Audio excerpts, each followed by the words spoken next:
저번 시간까지 해서 약 6년여 동안의 법화 3부경이 마쳤습니다. 오늘부터 3번에 걸쳐가지고 무량의경, 덕행품, 또 설법품, 시공덕품, 관보연보사 행법경 이렇게 해서 총설로 보도록 하겠습니다. 근본불교의 기치, 또 안목이라고도 얘기하고 슬로건이라고 얘기하는데 근본불교의 가르침은 삼법인입니다. 재행무상, 재범무와 열반적정. 이 근본불교의 가르침을 통해서 많은 사람들이 괴로움에서 벗어났고 또 그 가르침을 통해 가지고 평안을 찾으셨습니다. 이 근본불교의 삼법인이라는 우리 현상세계에서 일어나는 삶을 어떻게 살 것인가, 거기에 대한 가르침이 바로 근본불교의 슬로건인데, 이 근본불교의 슬로건인 삼법인을 만들어낸 그 정말로 우리가 말하는 알 수 없는 크나큰 힘을 갖고 있는 세계, 그 세계를 실상세계라고 얘기하는데 바로 대승불교의 슬로건이 실상세계입니다. 거기에 대한 가르침이 무량의경에서 설파가 되시고 그 불성에 대한, 개연에 대한 실천이 바로 법화경에서 이루어지고 관보연보살 행법경으로 통해 가지고 참여로서 우리의 정신적인 승화를 가져온 것입니다. 그래서 무량의경에서 또 관보연보사 행법경에 이르기까지 실상세계를 알아야 된다. 근본세계도 근본세계라는 것이 우리가 말하는 진실세계, 우리들의 삶이라는 것은 그림자 같은 삶인데 이 그림자 같은 삶을 만들어내는 진실된 실상세계를 알아야 한다는 것이 전체적인 내용입니다. 그래서 이 부처님의 본체, 다시 말하면 법신이라는 것은 무엇이냐, 여기에 대해서 대장엄 보살께서 여러 가지로 묻고 또 답변하고 그런 내용이 무량의경의 내용입니다. 우선 이제 부처님의 법신, 눈에는 보이지 않는 본체, 참 모습을 법신이라고 얘기를 합니다. 부처님께서는 나타내 보이시기 때문에 지금 거기에 계심을 볼 수 있지만은 진실에 있어서는 실상의 세계에 머물고 계신다는 것입니다. 따라서 현상계의 원인 결과에 법칙의 지배도 받지 않으시고 자타의 구별도 없이 존재하는 모든 것 속에 빠짐없이 계시는 분이 바로 법신 부처님이라는 것입니다. 이와 같이 단 하나뿐이고 근원적인 하나, 상주불변하며 천지간의 만물을 살도록 또한 존재하도록 유지하게끔 하는 근원적인 힘, 또 에너지, 기, 바로 부처님의 본체이십니다. 대장엄 보살께서 이와 같은 부처님의 본체, 참 모습을 찬탄하는 내용이 바로 덕행품에 나와 있는 내용입니다. 이와 같은 것은 대장엄 보살처럼 훌륭한 대보살은 당연히 알고 있는 내용이지만 평범한 우리로서는 도저히 믿기 어려운 꿈같은 이야기로서 납득이 하기가 어렵기 때문에 일찍이 반야신경은 우주의 모든 물질적 현상은 수나타이라고 가르쳤으며, 수나타란 말은 공성이란 얘기입니다. 모든 색이라는 것은 수나타라고 가르쳤으며 나아가서는 수상행식 역시 실체가 없다고 가르쳤습니다. 그런데 우리는 그러한 것을 실체가 없다고 강조한 것에도 불구하고 어리석은 우리들은 모두가 실체가 있는 것처럼 생각을 하는 무명원초 또 무명주지라고도 합니다만은 그로 인해 가지고 착각을 해서 사물을 실체인 줄로 착각한다, 그런 얘기입니다. 그렇기 때문에 우리가 말하는 근심, 걱정이 생기고 불평, 불만이 생긴다는 것입니다. 이 수나타라는 것은 이 팽창이라는 뜻인데 한자로 번역하는 과정에서 중국에 와서 합당한 그러한 말을 찾던 중에 이 크다 또 내지는 끝까지 간다는 그런 뜻으로 허공이라든지 공이라든지 이러한 것을 택했다고 봅니다. 그래서 이제 오늘날 이르러서 공이란 우주에서 가장 제일 큰 것, 무한 절대라는 개념보다도 없다라고 하는 무라고 해석이 기울어졌고, 또 물론 공에는 없다는 것과 텅 빈 상태라고 하는 의미가 전혀 배제되는 것은 아닙니다. 너무나 크기 때문에 볼 수가 없는 것이란 얘기입니다. 우리들의 감각 기능으로서는 인식할 수 없는 것으로서 공을 파악하는 데에 어려움이 있는 것은 사실입니다. 물질적 현상, 즉 세계에 대해 현대 물리학자들은 모든 물질적 현상은 양성자, 중성자, 전자라는 소립자가 서로 끌어당기는 힘과 인력이라고 말하죠. 서로 끌어당기는 힘과 밀쳐내는 힘, 이거 팽창력이라고 얘기하는데 인력과 팽창력의 조화를 이루는 과정에서 생성되고 유지되고 붕괴를 시간적으로 약 1000만분의 1초 동안 행하고 있다고 그렇게 얘기를 합니다. 이것을 불교에서는 재행무상이라고 얘기를 하고, 이렇게 변화되는 것은 우리 눈으로 포착하기 어렵고 그것은 오직 흔적밖에 잡을 수가 없다는 것입니다. 또 순수한 객관은 없고 오직 관찰자의 주관에 의해 물질이나 파장으로 관측되는 그런 물질 파장, 즉 물질 빛으로 경험될 뿐이라는 것입니다. 그런데 이와 같이 과학자들이 얘기한 그런 내용을 지금으로부터 2600여 년 전에 석가모니 세존께서 밝히신 우주의 실상과 너무나 일치하다는 것입니다. 석가모니 부처님의 위대한 통찰력에 대해 우리들이 고개를 숙이지 않을 수 없다고 봅니다. 석가모니 부처님께서 지혜 있는 사람들이여 이 모든 존재들은, 존재란 말은 제법이란 얘기입니다. 존재들은 그대로 수냐의 성질을 가지고 있다. 수냐란 말은 공을 뜻합니다. 즉 공의 모습, 공상이다 그런 얘기입니다.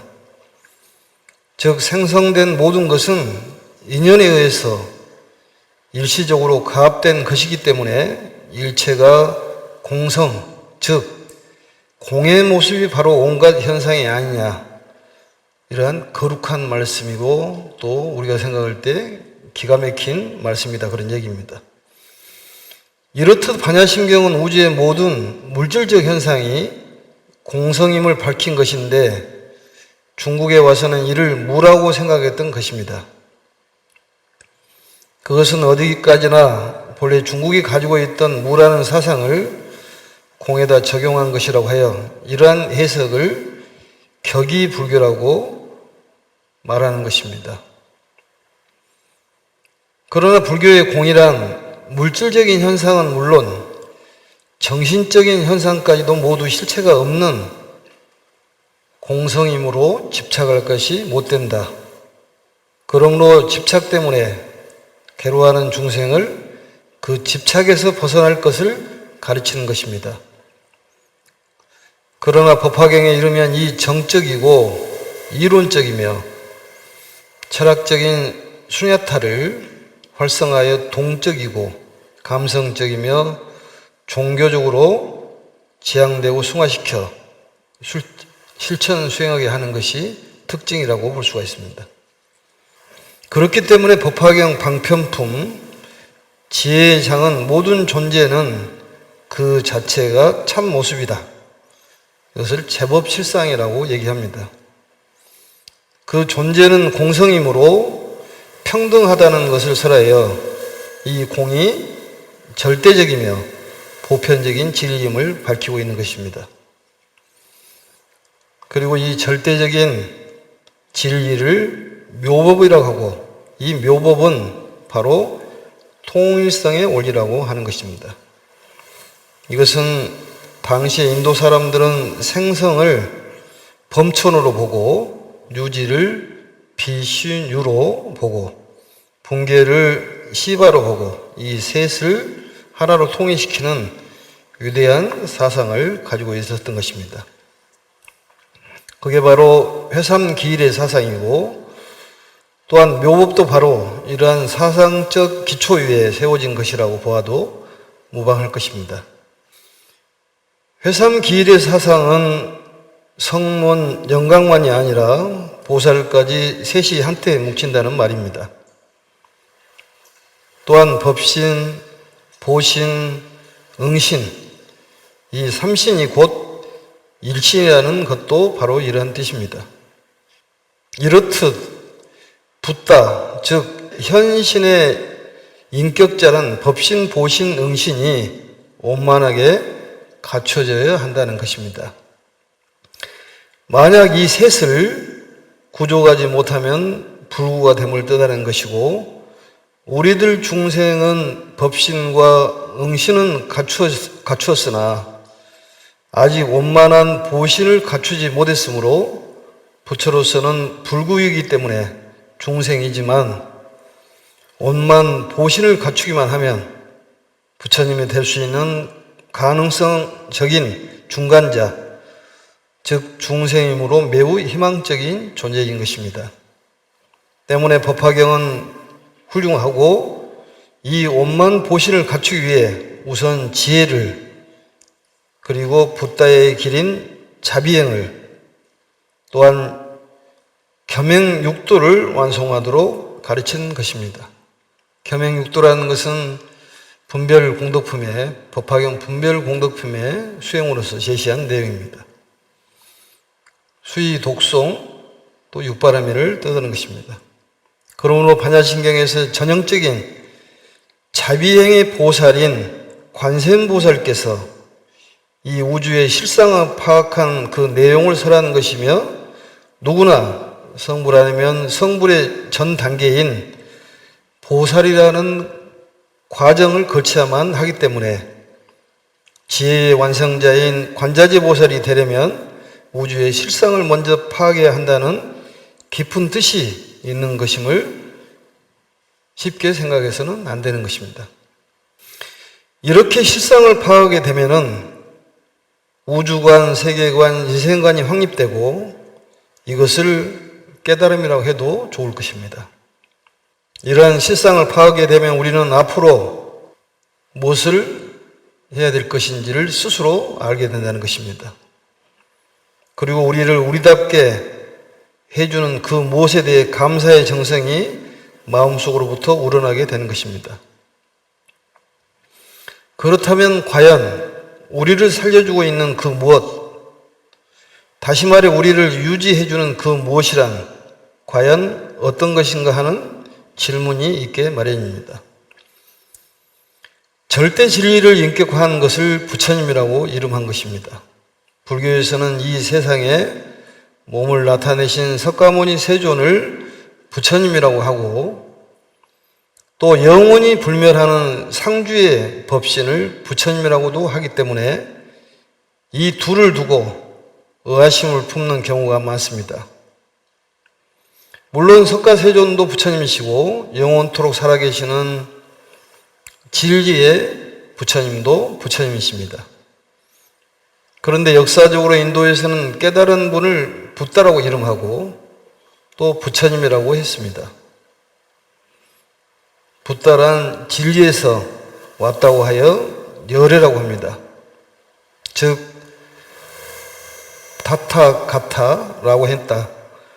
타타가타라고 했는데, 이는 변화하는 현실상의 본래적인 상태, 다시 말해 현실생의 진리는 변하는 것이지만은 그 변화한다는 것의 영원상 혹은 그것을 지탱하는 진리는 절대 불변하는 것이라는 것입니다. 이를 무의라고 합니다. 일반적으로 열하는 것은 있는 그대로라든지 진여, 있는 그대로인 상태라고 부르며 부처를 열이라고 부르는 것입니다.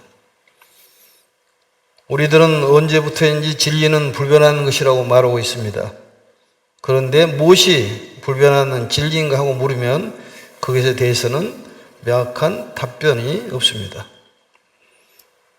어떤 이들은 진리를 말할 수 없는 것이라고 말하고 또 진리라는 건 신성한 것이기 때문에 불가침이라고 말한다든지 핵심을 피하라고 하는 그러한 일이 통례인 것입니다. 그러나 불교에서는 재행은 무상이라고 하며 이 세상의 만물 만상은 변하는 것임을 말하고 있습니다. 바꾸어 말하면 변한다는 것이 진리라는 것입니다. 이렇게 말하면 진리는 변하지 않는 것을 진리라고 하는데 변하는 것이 진리라고 한다면 잘못된 것이 아니냐고 반문할 것입니다. 그렇지만 이 변화한다는 진리는 영원토록 변화하지 않기 때문에 진리는 불변한다는 것입니다. 다시 말해 이 공이라든지 또는 공성이란 변화의 이유를 말하고 있는 것입니다. 무릇 세상의 모든 것은 변화하는데 이 공성, 즉 실체가 없기 때문에 변화에 대한 집착을 벗어나는 것입니다. 그런데 이 변화하는 것을 지탱하고 있는 그 불변하는 그 절대, 말로서는 표현할 수 없는 그 절대적 진리를 인격화한 것이 부처님입니다. 이렇게 말하면 공을 부처님이라고 하는 것이라고 정의해 버릴 수 있겠지만은 그건 아닙니다. 이 공성을 영원토록 유지해주는 말로는 표현할 수 없는 그 무엇, 그 절대를 이름하여 부처님이라고 한 것이니 부처란 고정된 실체가 아니라 오로지 이름만이 부처님이라고 할 수가 있습니다. 그것을 명의불이라고 한 것입니다. 그러므로 우리는 부처님이라고 할 때 역사상 위대한 인물로서의 부처님을 석가모니 세존, 즉 줄여서 석존이라고 하고 우주의 절대 진리, 즉 우주의 근본 생명을 부처님이라고도 합니다. 석존을 비롯한 모든 성현들께서도 누구를 막론하고 우주의 절대 진리를 설명하려고 무척 애를 썼습니다.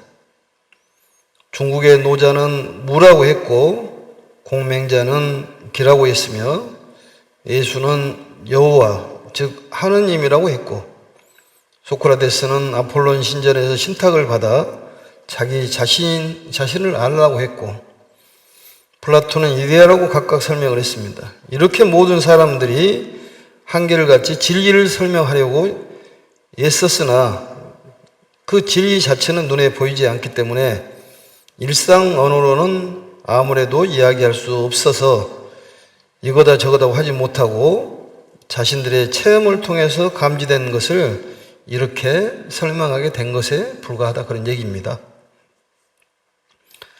체험을 언어로 전달하면 전혀 재구실을 못하기 때문에 언어는 무슨 언어이든 간에 경험에 관해서 이야기일 뿐이기 때문에 실체는 개념화되기가 어렵고 시각화되는 것이 불가능하기 때문에 현상의 확률만을 이야기하게 되는 것입니다. 그렇기 때문에 우리들은 일상적인 이해 방법이 아닌 그것과는 전혀 성격이 다른 방법으로 이해하지 않으면 안 되는 것입니다. 앞에 성현들의 설명은 진리를 각기 다른 말로 표현한 것에 지나지 않으므로 그 자체의 우열을 가려서는 안 될 것입니다. 그러므로 미숙한 우리들은 현상의 완전한 모형을 머릿속에 그리려고 애쓰지 말아야 합니다. 즉 일체의 선입견을 버리고 순수한 상태에서 다시 재조명해 보아야 한다는 것입니다. 이러한 진리에 순순히 따르며 살아가는 길을 우리는 진리의 길이라고 하여 도리라고 합니다. 진리 그 자체는 어느 것이나 동일한 것이므로 우열을 가릴 수 없지만 중요한 것은 진리의 길을 가리키는 데에는 우열이 있다는 것입니다. 이러한 구별은 말하자면 실상에 있어서는 평등하지만 현상계에서는 차별이 있기 때문에 가능하다. 다시 말해서 진리에 얼마나 철저한가 아닌가에 따라 구별이 가능하다. 그런 얘기입니다. 대부분의 철인들은 우주의 실상을 체득하는 데 그치고 말았으며 또 어떤 이는 실상을 신으로 보고 신이 우주를 창조한 것으로 설명하기도 했습니다. 이것이 바로 서양의 신학인 것입니다. 그리고 우주를 형이하학적인 세계, 즉 물질적 현상 세계와 형이상학적인 세계, 즉 물질적 현상을 초월한 정신 세계로 구별하여 각기 전혀 다른 세계로 단정지어 탐구하려는 노력도 있었습니다. 이렇게 우주를 정신과 물질의 두 세계로 이원적이면 상대적으로 분리하는 사상은 마침내 정신 세계를 물질 세계보다도 위에다 놓고 그 세계를 신의 세계라고 하여 인간을 떠난 세계로까지 비약시키는 모순을 낳고 말았던 것입니다. 그리고 이 신의 세계는 신성 불가침의 세계, 즉 우리들 인간으로서는 도저히 넘볼 수 없는 초자연적인 영역이라고 하여 인간은 끝내 신이 될 수 없는 가련한 원죄를 지닌 타락한 존재라고 규정짓고 말았던 것입니다. 물론 우주는 인간의 의지만으로는 어찌할 수가 없는 것입니다. 그 어떤 것에 의해 조작되고 있음은 분명합니다만 그 본체가 무엇이며 어떠한 것이냐에 관한 것은 통찰이 문제인 것입니다.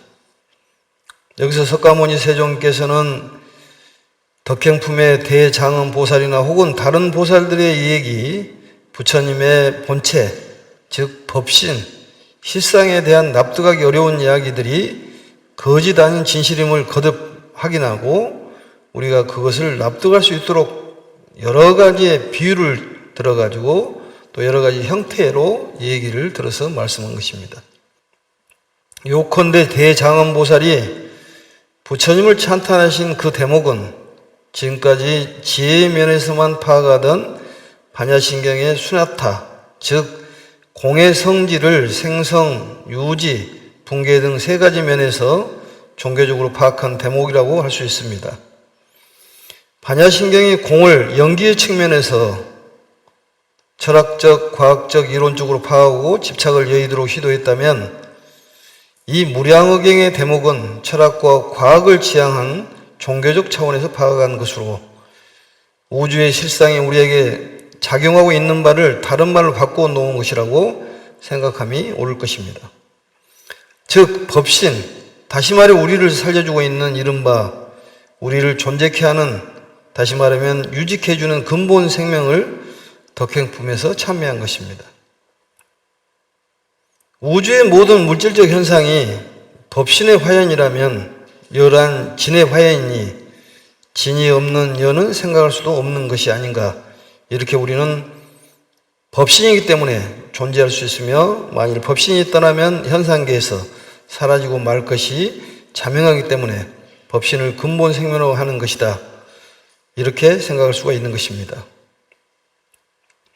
우주에 실제하는 것이 오직 법신이라면 법신은 생명력이며 그 생명력은 곧 자비인 것입니다. 우리들은 살기 위해 종교 생활을 하는 것입니다. 사는 데 필요한 것은 생명의 유지인 것입니다. 그러므로 생명을 유지시키는 생명력, 우리를 살게 해주는 생명력, 우리들을 살려주고 있는 생명력, 다음의 생을 밟도록 파괴시키는 그 자체도 또한 후생을 위한 생명력이므로 그 생명력이 바로 부처님이시다, 이런 것입니다. 이렇듯 여기서 말하는 부처님이란 역사적인 실제 인물로서의 석가모니를 가리킨 것이 아니고 절대 진리, 다시 말해 우리들을 살려주고 있는 근본 생명을 인격화하여 말하는 것입니다. 즉 진리를 인격화한 것이 바로 부처님이시고 부처님의 법신이다, 그런 얘기입니다. 즉 현신, 나타내신 몸, 이 석가모니 세존의 완전한 덕을 찬탄하고 어떻게 하여 이와 같은 훌륭한 덕을 완성하셨는가에 대해 내용을 말씀하는 것입니다. 석가모니 부처님께서 그런 완전한 덕을 갖추신 것은 오랫동안의 갖가지 수행을 통해 얻어진 결과이며 그로 말미암아 얻어진 자비와 지혜로서 거리낌 없이 가르침을 펴시는 위대한 힘은 모두 근본적으로 중생의 한 사람으로서 선업을 쌓은 인연에 의한 것입니다. 굉장히 중요한 대목입니다. 여기서 새삼 부처님에 대한 확실한 정의가 요구되는 것인데, 부처님이 부처님으로 추앙되고 존경받으며 섬겨지게 되는 것은 무엇보다 보신에 있는 것입니다. 왜냐하면 부처님과 우리들은 다 같이 우주 실상이 나타났음에 있어서는 동일하기 때문입니다. 그래서 우리들에게도 불성이 있다고 하는 것입니다. 즉 인간 시다르타, 석가모니도 법신에 의해 나타났고 우리들도 마찬가지로 법신에 의해 출생한 것입니다. 그러나 이토록 나타남에 있어서는 동일하지만 오직 시다르타만이 깨달은 분, 즉 지혜를 완성한 분이시고 우리들은 아직 깨닫지 못한 미혹한 중생인 것입니다. 그 위에 시다르타는 이 깨달음에 머무르지 않고 우주의 이법에 따라 선업을 쌓았기 때문에 비로소 부처님이 되신 것입니다. 그러므로 부처님이 되는 요건 중 가장 중요한 것은 바로 우주의 진리의 법에 따라 선업을 쌓은 것이라는 것입니다. 이걸 가리켜 보신이라고 하는 것입니다. 다시 말하면 보신이라는 것은 선업을 쌓은 보답으로 받은 몸이라는 것입니다. 이처럼 물질적 현상으로 나타나는 점에서는 동일하다 할 때 이는 부처님도 원래는 중생이었다는 하는 것입니다.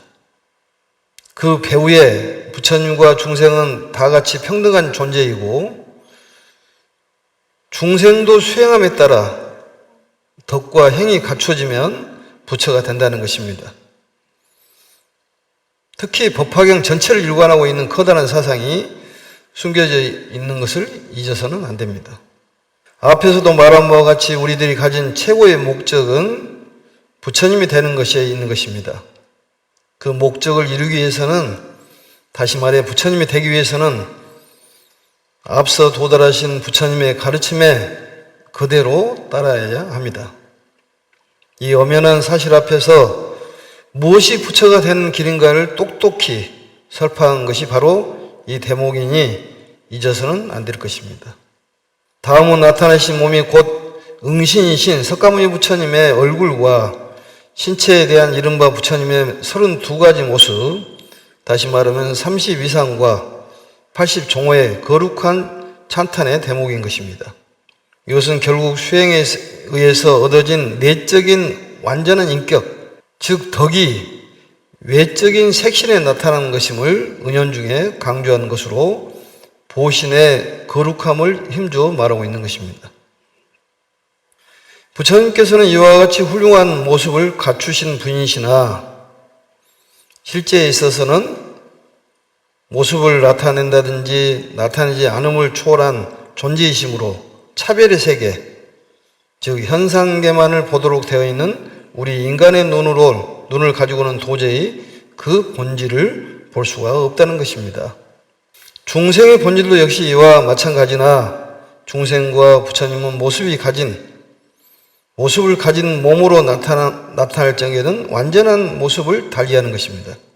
즉 부처님께서는 무한한 덕을 갖추시고 출현하시며 겸하여 그 덕을 자태에다 나타내 주시니 많은 사람들이 환희하고 예배드리며 귀의하고 존경하는 마음속으로부터 우러러 받들며 섬기게 되는 것입니다.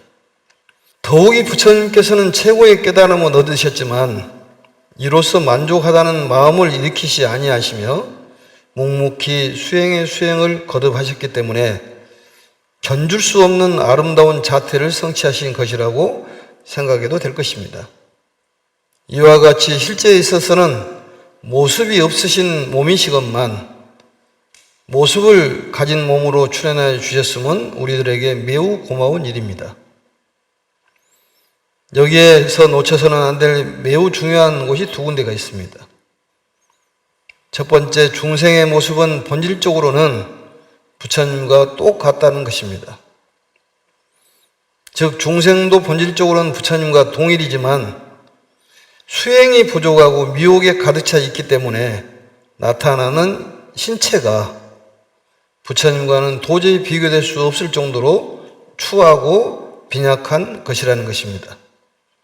그렇지만 애초에 본질적으로 부처님과 중생이 동체라면 현상으로 나타남에 있어서도 역시 부처님과 동일하게 될 가능성이 있기 때문에 한편으로는 절대적인 희망, 즉 부처가 될 수 있다는 희망을 가질 수가 있으며 또 다른 한편으로는 과연 자기가 덕과 수행을 쌓았는지에 대해 크게 반성을 해야 될 것입니다. 법화 삼부경은 처음부터 마지막까지 이러한 사상으로 일관하고 있고 그러므로 우선 본질의 평등상과 현상의 차별이라고 하는 사상을 가슴속에 깊이 새겨두어야 합니다. 둘째는 부처님께서 모습을 가진 몸으로 출현하여 주셨음은 우리에게 대단히 고마운 일입니다.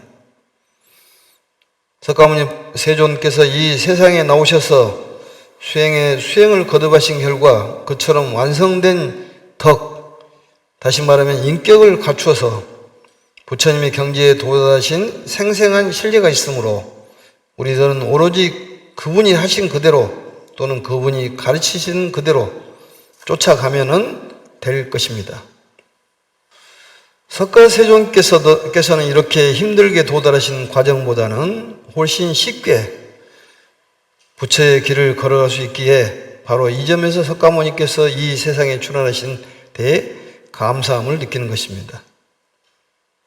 아무튼 우리들은 마음속에 커다란 환심을 품고 부처님의 거룩한 모습에 대해 예배드리며 그분의 가르침을 믿고 지켜나가므로 이것을 다른 말로 수지라고 얘기를 합니다. 눈에 보이지 않는 부처님의 본체, 즉 근본 생명 속으로 서서히 용해되어 들어가 우주의 실상인 근본 생명과 한 몸이 되어야 하는 것입니다. 여기서 우리들은 당시 부처님이신 석가세존께서 때와 장소에 따라 미숙한 근기 중생을 교하기 위해 인용하셨던 비로자 나불과 보신불인 아미타불 등도 사실은 이 품에서 말하는 올바른 부처님을 설명하기 위한 방편, 즉 비유적인 것임을 알아야 하는 것입니다. 왜냐하면 여기서 말하는 비로자라란 태양을 말하는 것이고 아미타란 무량광, 무량수를 말하는 것인데 이를 이름만이 비로자이며 아미타이지 실제로 어떤 존재를 말하는 것이 아니다 이런 것입니다. 이렇게 볼 때 무량의경은 지금까지 설하셨던 모든 가르침, 즉 화엄, 아함, 방등, 반야의 모든 가르침을 한 곳으로 모아 통일케 하려는 뜻으로 설해져 있다는 것을 알 수가 있을 것입니다. 또한 우리가 알아야 될 것은 실상에 대해서 알아야 됩니다. 이 세상의 정신적이든 물질적이든 모든 현상은 인연에 의해서 이루어졌다는 것은 익히 알고 있는 사실입니다. 이렇게 인연에 의해 이루어졌기 때문에 고정된 실체가 없다는 것을 앞서도 말하지만은 공이라고 하였고 이 공이라는 것은 우리의 눈으로는 볼 수 없는 암흑 에너지로 가득 차 있다는 것입니다. 공간이라는 것은 존재와 존재 사이를 가리키는 말이고 그 존재는 부풀려져서 실체가 없는 것입니다. 만일 고정된 실체가 있다면은 변함이라는 것은 있을 수 없는 것입니다. 반야신경에 말하는 오온이라든지 18경계도 결국 무아를 설명하기 위한 나온 말에 불과하는 것입니다. 우리가 눈으로 보거나 귀로 듣거나 손으로 만질 수 있는 사물, 즉 현상의 세계는 참으로 천차만별하여 항상 변화하며 정지하는 경우가 없는 것처럼 보이지만 그 속에 있는 참다운 모습은 변하면서도 항상 크게 조화를 유지하고 있는 영원한 존재라고 볼 수가 있는 것입니다. 지금 눈앞에 있는 책과 볼펜과 컵과 물은 틀림없이 다른 물건이며 확실히 그와 같은 형태로 실제하고 있는 것처럼 보이지만 이들은 원래는 같은 것이라고 도저히 생각할 수가 없는 것입니다. 그러나 현대 과학은 이미 그것들이 본래 같은 것이라고 하는 것을 증명하고 있습니다. 원자 물리학은 모든 물질은 양자, 중성자, 전자 등의 소립자로 되어 있다는 것을 깨트려 보았기 때문입니다. 이러한 소립자의 모와 짜임의 차이에 따라 여러 가지 물질의 차이가 생겨남을 알게 된 것입니다. 아인슈타인 박사는 우리가 말을 가지고 밝히지 못하는 어떤 것이 참으로 존재하는 것을 알고 그것이 지고의 지혜로 되고 눈을 빼앗을 만큼 아름다운 것으로 된다고 알고 있었다고 말합니다. 그 어떤 것은 우리의 둔갑을 가지고는 도저히, 둔갑이라는 것은 둔한 감각으로는 도저히 알 수가 없는 어떤 것이 있다는 것입니다. 우리들이 둔감한 그런 감각으로는 그 조그마한 끝 조각까지도 붙잡을 수 없다는 것을 안다는 것입니다. 그와 같이 훌륭한 과학자들도 실상세계에 대해서 사유를 했었고 또 대종교인들도 거기에 대해서 사유를 했던 것입니다. 그래 실상세계라는 것이 우리 현상세계를 지배하는 세계라는 것을 우리가 그걸 알고 실상세계와 현상세계를 꿰뚫어 보는 것을 우리가 깨달았다고 그렇게 얘기를 하는 것입니다. 그렇지만 우리가 현상세계가 실제하는가 또 실상세계가 실제하는가 또 실제하지 않는가 하는 것은 보는 사람의 근기 즉 보는 차원에 따라서 결정된다고 볼 수가 있습니다. 바꿔 말하면 그 사람의 두뇌나 정신의 진화 정도에 따라서 똑같은 것을 보아도 보는 방법이 다르기 때문에 보통의 두뇌를 가진 사람은 이 현상세계는 눈앞에 보이는 것과 같은 형태로 실체하고 있는 것처럼 생각하고 있지만 훌륭한 종교가나 현대 원자 물리학자들은 그 속을 보고 혹은 공이라고 관하고 혹은 소립자의 집합이라고 보는 것입니다. 또 초심리학에서 말하는 특이 능력을 가진 사람은 역시 현상세계를 초월할 수가 있는 것입니다. 예를 들면 두꺼운 나무 상자를 투시하여 그 속에 있는 물품을 알아맞히거나 밀봉된 봉투 속의 문자를 읽거나 하는 천리안 등의 것입니다. 이것들은 예전에는 절대로 마술이나 눈 속이로만 보았으나 원자 물리학의 발달에 의해서 그 가능성이 생각되게 되었던 것입니다.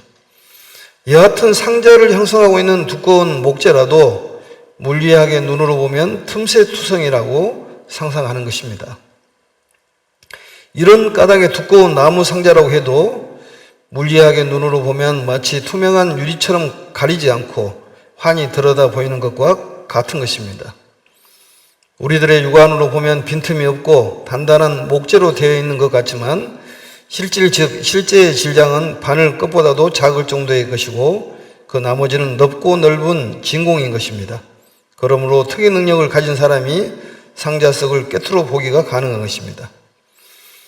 그런 특이 능력은 누구나 갖고 있는 것이 아니며 설령 가졌다고 하더라도 그것이 인류의 행복을 증진시킨다고 단언할 수 없는 것입니다. 다만 현상세계는 결코 우리들의 육안으로 보는 모습으로 실제하고 있는 것이 아니라는 것을 설명하기 위해 예로서 인용한 것에 불과한 것입니다. 그런데 실상세계는 더욱 진보된 두뇌와 더욱 맑은 정신이 아니면 보거나 느낄 수 없는 한계점에 다다른 실체의 세계인 것입니다. 물론 이 세상과 별도로 어딘가에 그런 세계가 있다는 것이 아닙니다. 우리들이 살고 있는 이 세계와 겹쳐져서 같은 장소에 있는 것입니다. 같은 장소에 있다고 하기보다도 실은 똑같은 것입니다. 이를테면 당신의 눈앞에 있는 색상과 그것을 만들어내고 있는 원자원은 다른 물질이 아니기 때문에 그렇습니다. 그러나 육안으로 보면 단단한 나무 책상이 보일진데 원자 물리학에 의해서 그 근본을 캐면 눈으로도 볼 수 없고 손으로도 만질 수 없는 소립자의 집합에 불과한 것입니다. 이와 같이 다만 보기에 따라 다른 것뿐입니다. 보는 눈, 생각하는 두뇌, 받아들이는 정신의 다름에 의해서 어떤 사람은 이 현실 세계를 그대로 모습으로밖에 볼 수 없고, 어떤 사람은 보다 깊은 속 모습을 볼 수 있고, 또 어떤 사람은 속의 속까지 한계점에 이르기까지 참모습을 볼 수 있는 것입니다. 그 속에 있는 진실한 모습, 그것을 석종께서는 실상이라고 이름하였을 뿐 그런 세계가 별도로 있는 것은 아니다는 것입니다. 그러므로 우리들은 모두 이대로 실상의 세계에 살고 있으며 우주의 본체와 연결되어 있다는 것입니다. 이것이 바로 제법은 실상이라고 얘기하는 것이고, 현상은 진여가 밖으로 나타나는 것이기 때문에 절대적인 것이라는 의미에서 말하는 것은 바로 이를 두고 한 말입니다. 즉 모든 존재에 있는 그대로의 진실한 모습, 모든 것의 진실 구국의 모습을 말하는데, 자세히 말하면 제법 실상은 불교의 진리를 가리키는 말 가운데에 하나이며 대승불교의 불교를 일관하는 근본 사상이라는 것입니다. 진실한 본연의 자세를 가리켜 실상이라고 하는 것입니다. 실상에 대해서는 강의 시간에도 여러 차례 말씀을 드렸습니다. 실상 세계에 대해서도 다음 시간에 더욱 더 이것은 총설이기 때문에 쭉 읽으면서 말씀드리도록 하겠습니다. 다음 시간은 실상 세계라는 것은 어떤 세계냐, 거기에 대해서 말씀하도록 하겠습니다. 마치겠습니다. 법화의 행자의 목표는 세상을 살리고 중생을 살리는 것이다.